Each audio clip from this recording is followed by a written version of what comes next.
Hello YouTube, I'm Aaron from Lone Star Drift, and this is why you're here. How much does a used NASCAR cost? Well, I'm gonna make you listen to some story for a few minutes so there's context. Otherwise, it makes no sense how much we got it for or anything else. And if you've never been to this channel, it's kind of random and everything. It's about drifting, but you're probably here because of the clickbait title. And then also, I would like you guys to guess in the comments how much this thing cost. First, I'll tell you it's a 2003 Generation 4 NASCAR.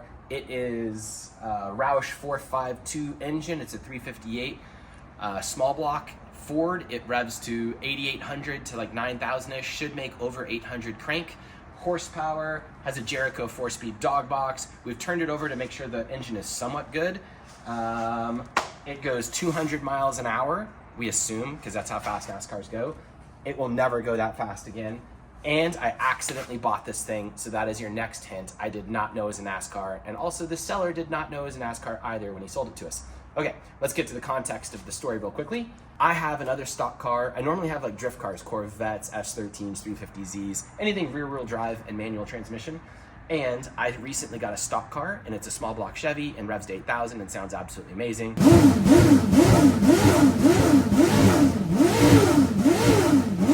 I love the thing. And then I've been looking for a body for that thing. So online on Facebook Marketplace and other places, I've been looking for bodies. I saw this come up and it was for 25 grand in the search, and I just ignored it. And then the owner, after a while, eventually lowered it to 15 grand. And then I was like, maybe I could part the thing out and get the body. Let's go look at it because it's only 4 miles from where I am. So then I set up an appointment to go look at it. We both don't have schedules that really cross very well. So then I put the thing off for a week, so I'm not even like a fast motivated buyer to go see it. Time goes by, we eventually go look at it, Mark, True, and I bring some friends so that I don't make stupid purchases, even though I did. And I walk around the car, and immediately I'm like, that's not the engine I really necessarily want. That's not the chassis I want. And I'm like, something's very strange about this, because I want road race cars, not circle track cars where it's all staggered, and that wasn't clear in the pictures. The car, immediately I realized the body was not gonna be anything for me. There are no seams in it, so I could not get the body off the car. Normally, like a stock car kind of thing, like a circle track car, has a body that comes off, that's fiberglass, and is mounted remotely from the cage off little pedestals. And I was like, what the heck is this thing? I don't understand what this car is. So then I start hitting it, and I'm like, the car is metal. That means it's a whole metal thing down the side. I don't understand what's going on, because the person that was selling me the car said it was an ARCA car. And I was looking around, and I was like, okay, that must be what an ARCA car is. Never really heard of that or know anything about it. We look around the car, and it has wind flaps. It's too hard to look at, but it has wind flaps. Oh, there you go, good job. So that when you're going 200 miles an hour, those flip open and keep you from sliding backwards and dying. And I'm like, why is this car capable of going 200 miles an hour and needing those? I was like, something doesn't add up, because you need a massive amount of horsepower to do that. And then just the whole silhouette of the car is a bit different than some of the circle track cars I'm used to. And then as we looked around other things, it has dual ignition systems. It had a huge dry sump setup. The thing looked like a flea market inside. And I'm just like, this car is just not adding up to what the owner said it was.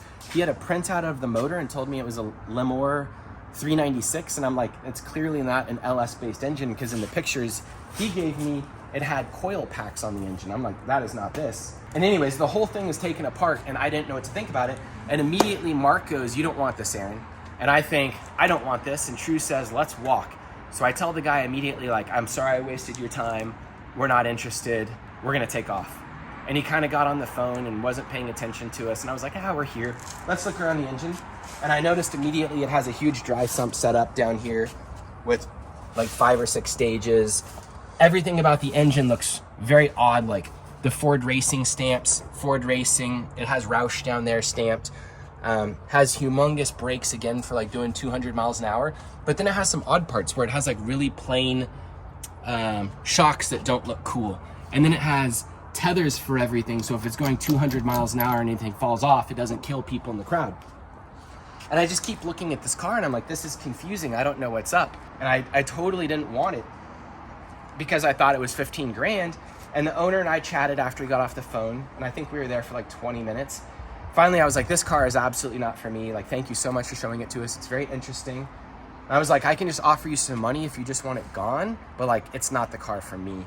And the owner was very receptive to that. And he was like, yes, I would like you to make me an offer. So I just kind of threw out, without thinking of negotiating or anything, $8,000, and the guy immediately just says, done. And I'm just like flabbergasted. I'm like, what? I don't understand. Like, you're gonna let this car go? Like, the dry sump setup is probably worth that. There's so many parts on this car that are worth that. I just don't want to deal with it because I obviously don't have a use for the car other than the drifting stuff, and we'll chop it up, but it wasn't ideal for that. At this point, I still don't know it's a NASCAR either. I just know that it's very crazy and I don't understand what's going on. So we end up getting a tow truck, paying the guy $8,000 and bringing it home. At that point, I start looking at more things. We find stamps all over the chassis, RHE. That night I go home and I'm looking up because I found some scribble on one of the heads that says it was like made in 2003. I look up 2003 Ford Fusion NASCAR, and it is down to the T, the exact Ford NASCAR, like down to every little detail as you look around the car. The axle, the the axle cooler, all the line routing, the brakes, the dash, the cage. I mean, everything is exactly like all the Ford Fusion NASCARs from that time period. The hole in the front, the aero package, everything. So at that point, I become pretty confident. And then I think, oh God, I'm gonna ruin a NASCAR and turn it into like, I'm just gonna cut the body off. And my whole theme for this car at this point, because I ended up with it for so cheap, is to cut the car up and make a 2,200 pound, 800 horsepower, like death machine, as like an elaborate joke on myself. And I think maybe somebody else would have a better idea of what to do with this car. So I contact some friends to offer it to them just to see what the price difference is of like, maybe I should sell it because I have a family to feed, or maybe I should keep it and incinerate the car eventually. So I have some big YouTuber friends actually contact me and want to buy the car. And then I offered it to a couple of my friends that I knew were looking for circle track cars just to kind of gauge the price. And then the YouTubers, they offered me pretty good money and I told them no, I was going to keep it. And I just decided, even though there was a huge price spread, I was going to keep this thing and turn it into a toy. So there we go. The used, non-running at the moment, although we're pretty sure all the major components are good, NASCAR costs $8,000. I'm curious who got that right in the comments. And now we have to finish putting the thing back together because it looks like a flea market. Everything is dirty. It hasn't been started in probably at least 5-6 years, I would guess, successfully. And then I had some really random thought, by the way. So if this had been an electric car, like a barn find electric car, a race car, a street car, anything else from 2002, how many of you guys think that you could find an electric car built in 2002 if they were like, let's say a 2022 Tesla, if you could find it 20 years later, and if it would still have any good components in it, if you could still hook a computer up to it, if they would still service it, or if they had bricked those things?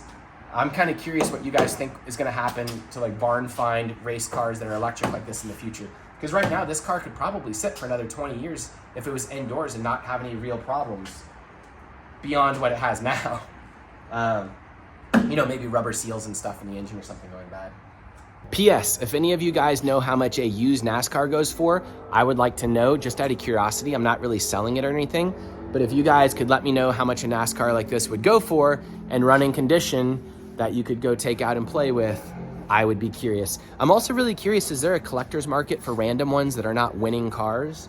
How many NASCARs did they actually build? Like, how many are still alive? What do they get used for now? Those are all the questions that I'm interested in. Also, where do I find a replacement like 452 Roush motor, and how much would that cost? I'm obviously not going to get one. I was just curious how much they cost. Also, does anybody want the body? We're going to chop the body off. It's going to be an awful process, and I feel bad that someone's not going to get it. I feel like we should do something with the body. I was even thinking about trying to drift it with the body on, and we're going to weigh it and see and everything, but I'm pretty sure this steel body with all the lead and everything else in the car is going to take 1,000 pounds off the car. And that is the key to making this car really fun, is I'm going to take a 3,400 pound NASCAR and take it down to hopefully 2,200 pounds. Hopefully. And thank you for watching, guys. If you ever want to come hang out with us, drift with us, ride along in drift cars or anything else, come out to a Lone Star Drift event like our MSR Houston event, May 21st and 22nd, obviously down at MSR Houston in Houston, Texas. See you guys there. And never forget our sponsors: BC Racing Coilovers, WhatMonstersDo.com, NK Wheels, Velino Tires, ECU Master, and KBD Body Kits. Thank you, sponsors.